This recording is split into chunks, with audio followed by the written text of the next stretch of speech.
धर्मवीरगड तिसरं पान.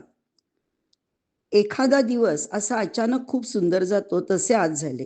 परांडा किल्ल्यावरून आम्ही निघालो आणि करमाळा व सिद्धटेक मार्गे धर्मवीर गड इथे पोहोचलो. गावातला रस्ता अगदी कसाबसा आहे. धर्मवीर गड सुद्धा भुईकोट किल्ला. पार्किंग पासून चालत निघाल्यावर आधी उजव्या बाजूला चालुक्य काळातले रामेश्वर मंदिर आणि नंतर मल्लिकार्जुन शिवमंदिर पाहायला मिळाले.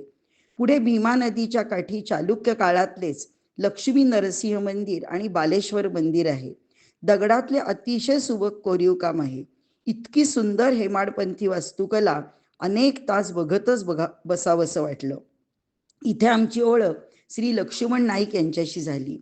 ते इथल्या गडाची माहिती अतिशय उत्तम प्रकारे गेले अनेक वर्ष सांगत आहेत.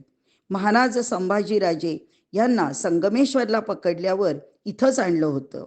औरंगजेबचा दूध भाऊ म्हणजे बहादूर खान इथे राज्य करत होता.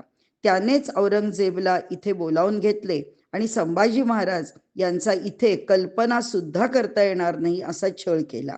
त्याची कथा श्री लक्ष्मण यांच्याकडूनच ऐकावी. सुबक मंदिराबरोबर इथे किल्ल्याचे अवशेष दिसतात. छत्रपती संभाजी महाराज, शौर्यस्तंभ, राजदरबार, दरबारातील राजेशाही व्यवस्था, हत्ती मोठेपासून पाणी आणून दरबारात कारंजे असायचे हे सुद्धा दिसते. भिंतीवरचे रंग अजून सुद्धा उडालेले नाहीत.